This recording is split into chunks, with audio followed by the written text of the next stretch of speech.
Hello my Telugu people, welcome back to my channel Nandita Kiran vlogs. ఈరోజు నేను chicken leg gravy restaurant స్టైల్లోని చూపించబోతున్నానండి. So చూసారు కదా, చాలా బాగా వచ్చింది. చెప్పిన టిప్స్ ఫాలో అయ్యి చేసుకోండి. సో మనకి రెస్టారెంట్ స్టైల్ లాగా దిగుతుంది. సో నేను 4 లెగ్ పీసెస్ క్లీన్ చేసుకొని ఒక బౌల్లో వేసుకున్నాను. సో నేను ఒక 5 పచ్చిమిర్చి సన్నగా తరిగి పెట్టుకుని అందులో వేసుకున్నాను. ఒక టేబుల్ స్పూన్ సెజ్వన్ వేసుకుంటున్నాను. మెయిన్ ఇంగ్రీడియంట్ సెజ్వన్ చట్నీనండి ఇందులో. సో నేను ఇక్కడ 4 టేబుల్ స్పూన్ వరకు నేను మైదా పిండి తీసుకుంటున్నాను. గుర్తుపెట్టుకోండి, మైదా పిండి తప్ప ఇంకేం వేయకూడదు. నేను తగినంత సాల్ట్ ఇందులో వేసుకుంటున్నాను చూపించిన విధంగా. సో ఒక టేబుల్ స్పూన్ కారం వేసుకుంటున్నాను. ఒక టేబుల్ స్పూన్ అల్లం వెల్లుల్లి పేస్ట్ వేసుకుంటున్నాను. ఫుడ్ కలర్ మస్ట్గా వేసుకోవాలండి, కొంచెం కలర్ కొంచెం బాగా అనిపిస్తుంది కదా. సో దీనికోసం నేను లాస్ట్లో నిమ్మకాయ పిండుకొని మొత్తం కలిపి పెట్టుకుంటున్నానండి. సో చూసారు కదా, ఫుల్గా పట్టాలండి. సో చూసారు, ఇది మనం ఫ్రిడ్జ్లో ఒక half an hour to 1 hour పెట్టుకోవాలండి. సో దట్ అంతా మ్యారినేట్ అవుతుంది. నేను ఆయిల్ వేడి చేసుకుని చికెన్ లెగ్ పీసెస్ వేసుకున్నానండి. చూసుకోండి, తుల్లుతుంది. సో అందులో కొంచెం తడి ఉంటుంది కదా, సో దానివల్ల ఈ లెగ్ పీసెస్ వేపేటప్పుడు మాత్రం చాలా జాగ్రత్తగా ఉండాలి. సో బాగా వేయించుకోవాలి ఇందులో. సో ఫుల్గా అటు ఇటు తిప్పుకోవాలండి, లెగ్ పీసెస్ కదా. 70% కుక్ అయిన తర్వాత ప్లేట్లో పెట్టుకొని ఒక గరిటెతోటి గట్టిగా పిండాలండి, ఆ ఆయిల్ అంతా బయటికి వచ్చేసేలాగా. సరే చూసారు కదా, చూసిన విధంగానే మనం ఇలా తిప్పెట్టుకోవాలి. సో దీన్ని డీప్ ఫ్రై చేసుకోవాలండి. సో అప్పుడే మనకి ఈ గ్రేవీకి తగ్గట్టు వస్తుంది. లేదు అంటే సగం సగం ఉడకకుండా అది దుమ్ములో ఉన్న బ్లడ్ అవన్నీ కూడా కనిపించేస్తాయండి. సో అందుకని ఇలా చేసుకోవాలి. ఇది ఒక టిప్పు, ఫాలో అవ్వండి.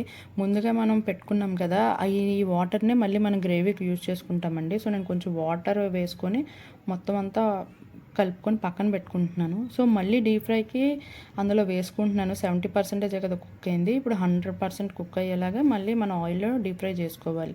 మళ్ళీ సెకండ్ టైం వేసుకున్నాను కదా లెగ్ పీసెస్, అవి కూడా ఇలాగే ఆయిల్ బయటకు వచ్చేలాగా కొంచెం మెల్లిగా ఒత్తుకోవాలండి. లేదు అంటే ఇక చూసారు కదా, పీసెస్లా వచ్చేస్తాయి. ఆయిల్ వేడి చేసుకొని 1 టేబుల్ స్పూన్ నేను గార్లిక్ వేసుకున్నాను. 1 టేబుల్ స్పూన్ అల్లం వేసుకుంటున్నాను. ఇందులో తరిగి పెట్టుకున్న పచ్చిమిర్చి కూడా అందులో వేసుకుంటున్నాను. చూడండి, మరీ అంత పొట్టుగా కాకుండా అంత పొడుగా కాకుండా వేసుకోవాలి. ఒక 2 టేబుల్ స్పూన్ ఆనియన్స్ కట్ చేసుకున్నాను. సో అవి కూడా వేయించుకోవాలి. ఉల్లిపాయ బాగా వేగితే గ్రేవీ బాగా వస్తుంది. మీరు ఉల్లిపాయ కొంచెం ఎక్కువ వేసుకున్నా పర్వాలేదు. సో ఇందులో నేను కొత్తిమీర వేసుకుంటున్నాను. కొత్తిమీర, కరివేపాకు మనం ముందుగా కలిపి పెట్టుకున్నాం కదా, ఆ వాటర్నే ఇందులో యూజ్ చేసుకోవాలండి. సో గ్రేవీకి బాగా దిగుతుంది. ఇంక మనం కొత్తగా ఏం కలుపుకొని అవసరం లేదు. తగినంత సాల్ట్ వేసుకోవాలి. ఒక టేబుల్ స్పూన్ సోయా సాస్ వేసుకుంటున్నాను. 1 టేబుల్ స్పూన్ టమాటా చట్నీ వేసుకుంటున్నాను, అదే టమాటా సాస్. సో ఫుల్గా కలుపుకోవాలండి. అలా 4 లెగ్ పీసెస్ ఇందులో వేసేసుకుంటున్నాను. చూసారు కదా, సో మొత్తం గ్రేవీ అంతా దీనికి పట్టేలా మొత్తం గ్రేవీని దీని మీద వేసుకోవాలండి. చూడండి, అటు ఇటు తిప్పుకుంటూ దీన్ని కొంచెం కుక్ కూడా చేసుకోవాలి. సో మొత్తం అంతా గ్రేవీ అంతా దీనికి పట్టి టేస్ట్ అనేది వస్తుంది. చూపించిన విధంగా చేసుకుంటే ఖచ్చితంగా రెస్టారెంట్ స్టైల్ వస్తుందండి. సో మీరు చేసిన తర్వాత ఎలా వచ్చిందో కమెంట్ సెక్షన్లో మెన్షన్ చేయడం మాత్రం మర్చిపోవద్దండి. మీ కమెంట్స్ నాకు చాలా విలువైనవి. సో మీకు ఎలాంటివి నచ్చుతాయో ఏంటనేది నాకు తెలుస్తుంది. So this is the final. చూసారు కదా, కరివేపాకు, కొత్తిమీర వేసుకొని గార్నిష్ చేసుకున్నాను. సో మీరు ట్రై చేసి ఎలా వచ్చిందో చెప్పండి. Please do subscribe my channel.